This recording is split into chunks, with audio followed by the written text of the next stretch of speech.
22 minutes after the hour, it's the Mid-Michigan Business Wrap with Michael Patrick Shields and our expert panel, Craig Godfrey, Scott Farragon, Cheryl Freeborough, and Scott Danick, Jim Trebilcock. And Kim LaForette from Coldwell Banker was listening to the morning show earlier this morning. And you're all welcome to weigh in on this, and weigh in on it is probably the right way to put it. There is a show tonight on the Travel Channel. What is it called? Food Wars? Food Wars. And they go into different towns, and they pick two restaurants that are very competitive, and they face off against each other. And at the end of the hour, they determine a winner. And tonight it'll be in downtown Detroit, the Lafayette Coney Island versus the American Coney Island on the Travel Channel on Food Wars tonight. And I brought back a memory, Kim LaForette, when I mentioned that, huh? I must admit I've never been to the, what's the other Coney Island? American Coney Island and Lafayette. They're right next door. Lafayette. My first job was selling hot dogs at Tiger Stadium. Really? When I was a kid. So Lafayette Coney Island definitely has better hot dogs than Tiger Stadium did. But when I was in college at MSU, we were all sitting around playing cards one night on a Tuesday or Thursday night and talking about the best Coney Islands. And we had a few kids in there from New York City. And they were swearing that New York City, and I says, no, they don't beat Lafayette Coney Island. We got into an argument about it and decided to take a drive down there. It was about 2 in the morning. What? We drove down. We had our Coney Islands. They said, you know, you might be right. And that's when they still served the Cokes in the bottle and bought a free press and slept on the way home and made it in time for our 8 o'clock class. Wow. The good old college Yeah, days. but we beat out whoever was in New York City for that Coney Island I see that. award. How long has American been there? I mean, everybody knows Lafayette. Yeah. Of course, Well, I I think they're remember the Senate Coney Island was my favorite. I think and they're the that's same gone. family. I think, aren't they brothers or I'm cousins? not or sure something about like that. How long has I'm not- American been there? Oh, a long time. But not as long Not as as long as Lafayette. No, Lafayette. I don't think as long as Lafayette, but we're Okay. talking about, we used to go to the Tiger games when I was a kid down at night. Mm-hmm. And walking away from Tiger Stadium, these guys would be out on the street actually hawking people. Just, come on in, have the Conies. And you'd either go into the American or you'd go into the Lafayette. And Oh, really? Oh, they're great. They've been That's funny, Lafayette. I don't think is the remember ever best. seeing We the used to- American, maybe because I was so I don't focused remember on American. Lafayette. Yeah. Yeah, but my dad worked at Senate Coney Island, Yeah. and before that, it was Senate Sweet Shop, where they sold candy and everything, right on Michigan Avenue in Livernois. And Senate Sweet Shop was really good. They did ice cream and candies and stuff.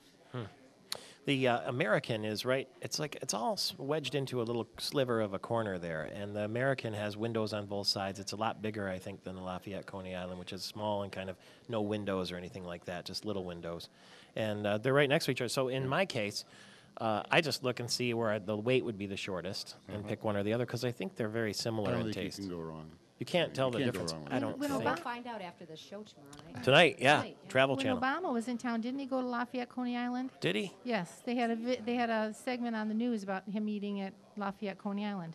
What was that like to sell hot dogs at Tiger Stadium? How old were you? It was a blast. I was 16, from 16 to Wow. 18 years old. So were you behind the counter or did you walk around with the box? I was behind the counter. The box was way too heavy to I carry. was going to say, you must have been strong. I was Yeah. in the upper deck in right field, and Al Kaline was right below me, and I would throw hot dogs down to him.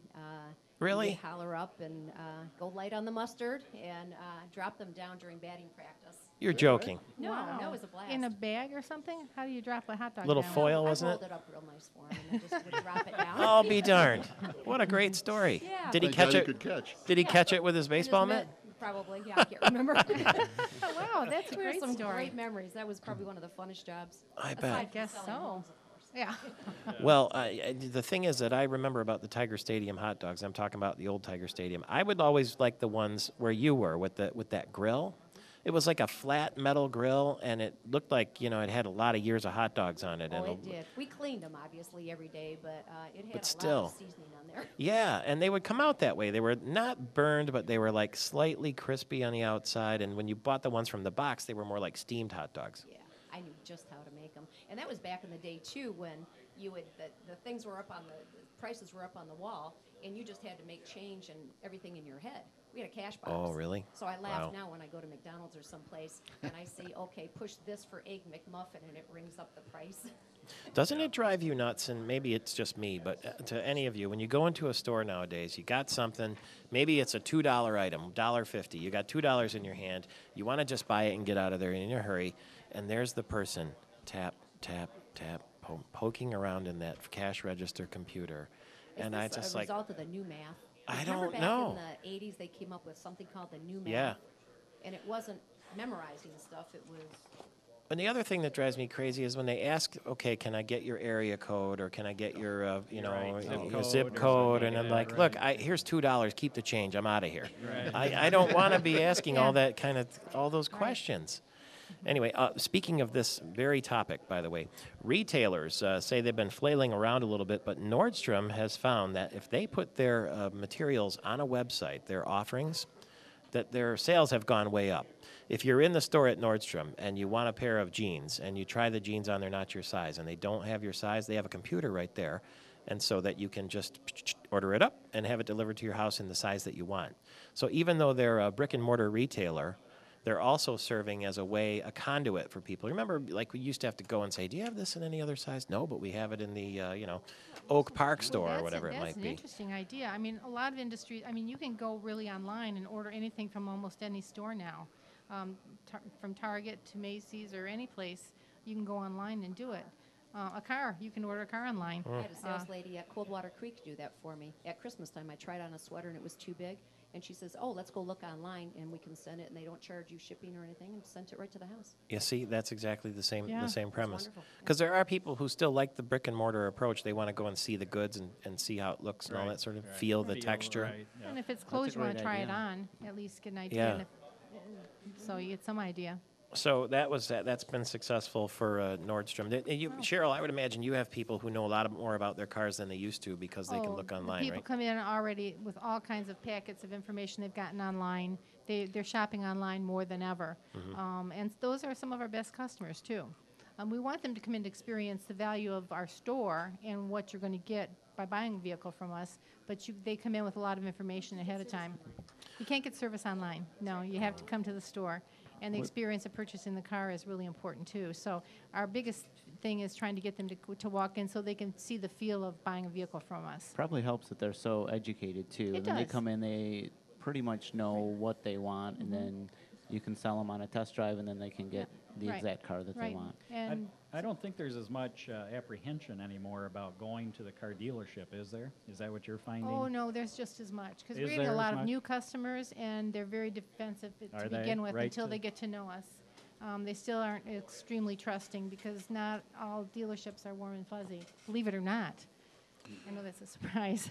I But know. you get that new car smell on the internet. That'll make Yeah, a that's what difference. we need to do. The smell-o-vision or something. Oh, boy. Yeah. How many women salespeople do you have?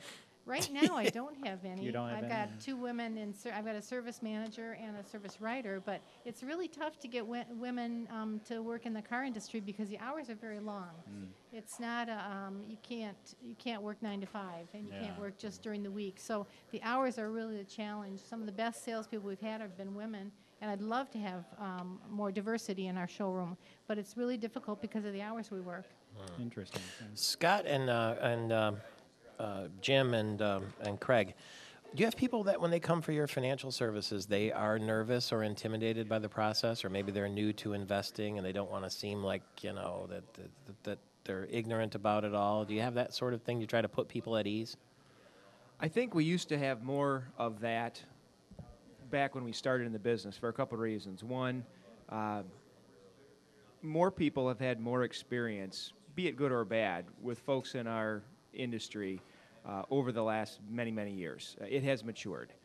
Also, when we're new in the business, the prospective clients can smell that. I mean, they know whether you've got experience or whether you don't. So many of our clients now come from referrals, and you're not going to refer anyone to go see someone if you're not happy. So they've already heard what we do, how we do it, why we do it, a lot from our existing clients. So there isn't nearly as much apprehension as there once was for those reasons.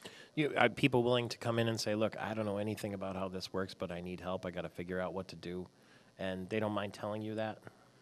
Very few do. The folks that I think do mind telling you that are going to turn out to be the most problematic clients. Yeah. Because, if you're in the quote that you brought earlier, Cheryl, I mean, one of the things that that was in there is you've got to be careful of your own perceptions and clouding, your goings on. I learned long ago that I'm not going to fix a car.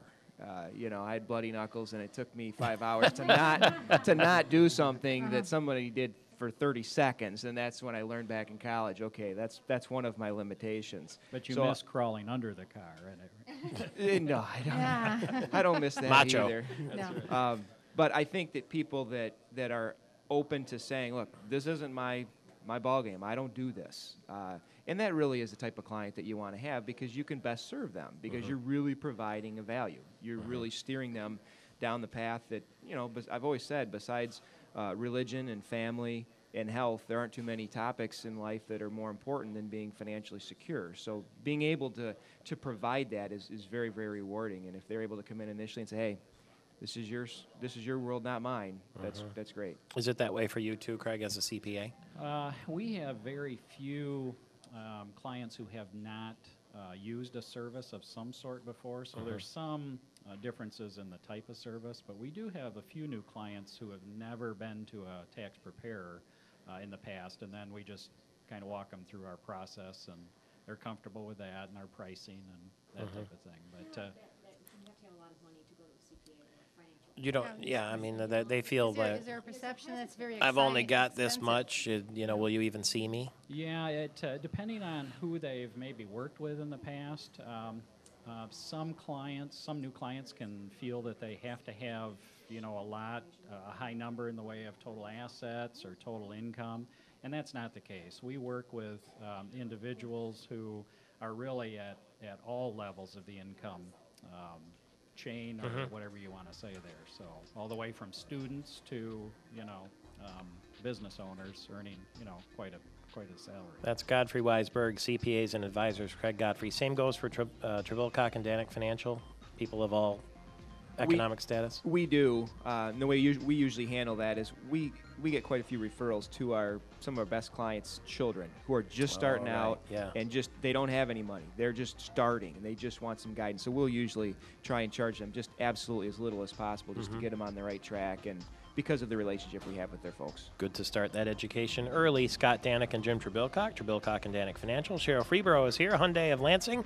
And Scott Farragon, of course, from Cartridge World. We'll be back in 4 minutes. It's Michael Patrick Shields' Mid-Michigan Business Wrap.